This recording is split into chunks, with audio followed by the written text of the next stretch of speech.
Hi guys, welcome to another movie crew review. Today we'll be reviewing F1 the movie. The movie stars Brad Pitt, Damson, Idris, Javier Bardem, and Carrie Condon.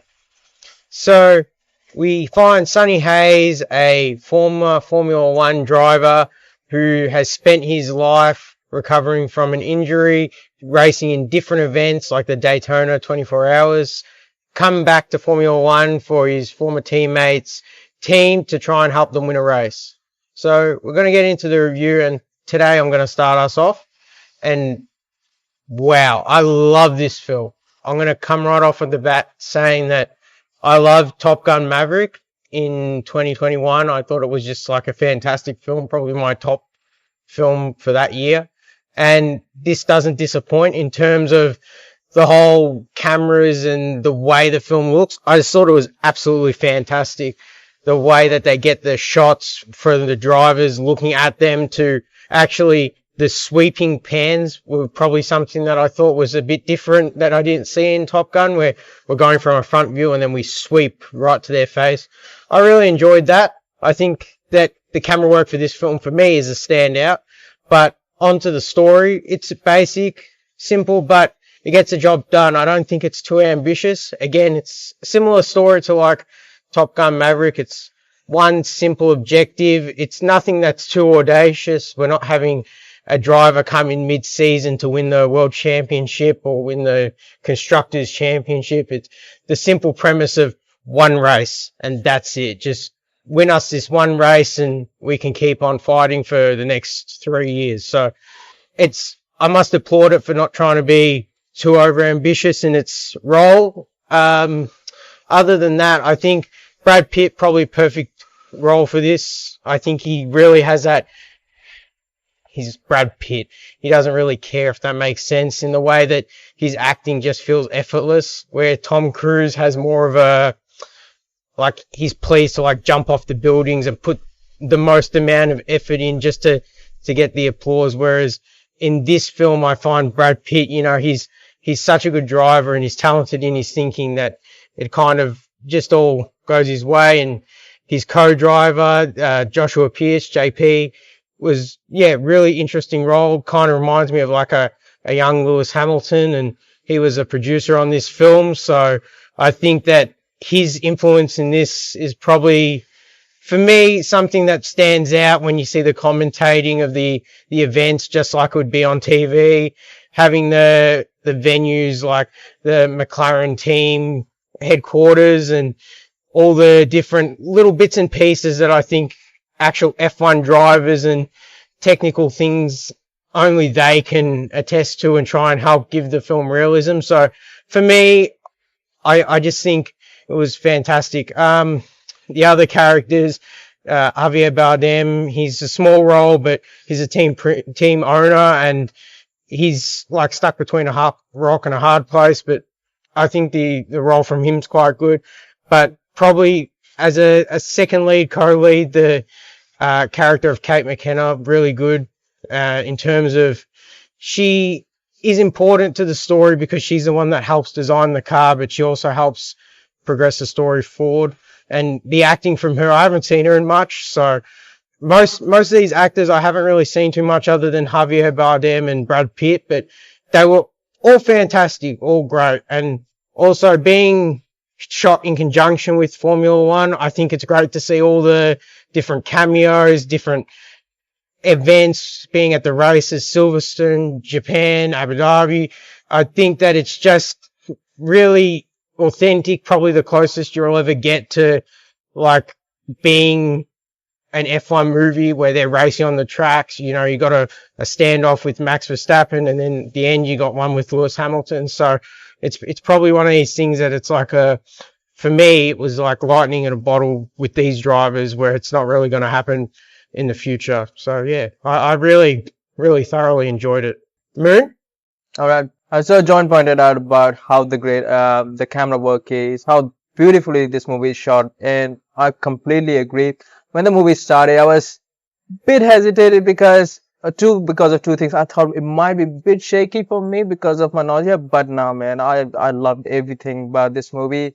And the other thing was, I felt like it was sort of following Top Gun Maverick's path. So this Joseph Kosinski directed this movie, but now it's not. I mean, like a former guy is coming back, so it's just that. But this movie is like everything. The car scene, they're brilliant. The camera angles, everything is perfect. But I think what this movie like really hits me home is because it's just not about one underdog like Brad Pitt character Sonny. It's about this team, a bunch of like underdogs. Everyone is sort of I would say a loser, and they all come together and they all win this race. So that's what this movie like. That's why I love this movie a lot.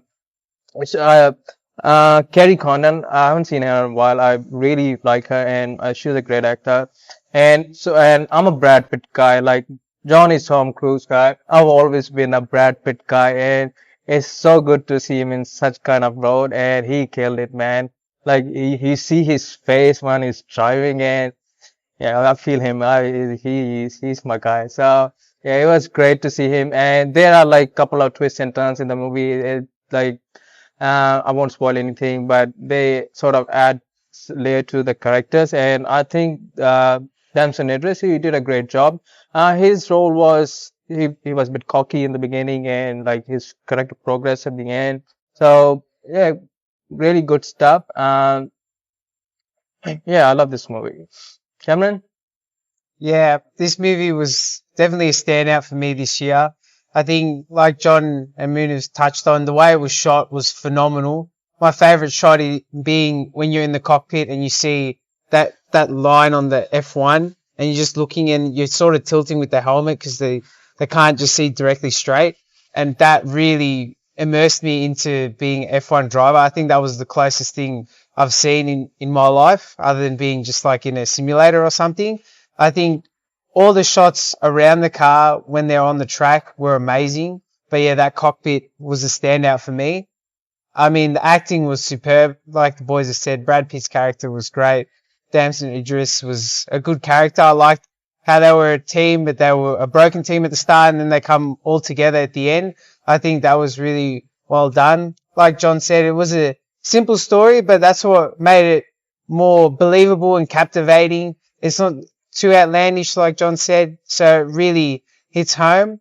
But I think my little downfall with it, just the personal thing, it came a bit cheesy with the commentary, because I know it's scripted and it doesn't feel like they're watching the race. It definitely feels like they're reading a script. That was the only thing that really pulled me out, but that's just a minor thing. I mean, I can easily look past it because it was shot phenomenally, but just that, because in a couple of shots where it goes just silence and you're in the race, that was real high intensity racing, and I really love that stuff. But in comparison to when they're driving and the commentary's going, I understand it's more of educational sort of people like for me who don't watch the F1 to understand what's going on with the race. That's why it's needed, but it just sort of didn't hit for me in that sense. But something the boys haven't touched on, but I'm sure they noticed, but Hans Zimmer's score, we saw him earlier this year in Melbourne, and my God, Hans Zimmer and an epic score just go hand in hand. The music in this movie really elevated the movie to a whole new level. It was just so good. I mean, anything he does just turns to gold, honestly. But yeah, it was a great movie. Thoroughly enjoyed it. To touch on your point about the commentary, that is pretty much how the commentary is in the film is how it is when you watch it on TV. Oh, okay. So okay. it's, if you're watching, and when I say how it is on TV, literally the commentators on the TV are the people commentating in the film. Yeah. Okay. And I would say, like, I know exactly what you're saying about it being like dumbing it down to like explain it. But yeah, when you watch it on TV, literally how they explain it The dumbest stuff. is exactly, you know what I mean? Yeah, I got So, you. for authenticity, Yeah. I can't knock it on that respect. Okay. So No, I yeah. did appreciate that because like they're talking a lot about tires and stuff. Yeah. And Yeah, I was getting a get bit it. lost, Yeah. and I was like, okay, and like, yeah, okay, I understand now. Yeah. It just takes me out because it was so intense. Like Yeah. all the racing shots were intense, and then just hearing because they're very calm and collective as a commentary team because most of the time there's not a lot that's happening. But for those moments, it's just like okay, yeah, they're just for information's sake more than just like Right. adding to more intense scenes. Yeah. But I totally get it. It was just something that didn't hit for me. Yeah. That was the only sort of thing as a movie. I did like the character aspect of Brad Pitt. That was the other thing that in the trailers, it kind of looks like he comes in and he's like the hotshot, Yeah, if that I makes thought- sense. Mm. As in like, you know, best driver around kind of thing. Yeah. I liked his character aspect where he comes in and he's pretty much like goal orientated, like in this film. And so his goal is one race, one win. It doesn't matter who the win is. And so he spends pretty much like the first few races and even like in the last race, his goal isn't for him to be the winner. His goal is for somebody to be the winner. And that's usually JP through like sacrificing himself multiple times. And so I think that was probably like a really different way to play that character. It was being real cliche to bring him in and they fight because he's so good. But the way that it's used to mature JP's character is just, for me, it's simple, but really effective, really good to do two things in showing the maturity of Brad Pitt, but also how to mature the JP character. Yeah, so like before he came in the team, like as you mentioned, so everyone was sort of doing their own thing. Yeah. The team was falling apart, but when he came in, like the girl who was changing the tires, like she, like Yeah, she Put- had the yeah, wheel gun yeah, and got it and- stuck. now every time afterwards they made sure like in the shot she's always doing like this, like they made sure like they show in the shot, so Yeah. like how much like his character impacted everyone. So yeah, that was Oh, a great. Yeah, his team, it's subtle, but it's noticed Yeah. throughout. Even like in those like running scenes, you see him on his own, Yeah, and then then by they the run, end of yeah. the film, they're all All like running as a together. group together, Yeah. and they don't even need him to do that. They're just able to function on their own doing that. So yeah, it's standout of a film. All right, guys, going to give our scores. Yep, Moon, how many F1 cars out of 10? 9.5 F1 cars out of 10. John? I think this is the only time I've given this score, so 10 F1 cars out of 10. Yeah, I'll give it 9 F1 cars out of 10. All right, guys, make sure to like, subscribe, check out our socials, and we'll catch you in the next one. Ciao.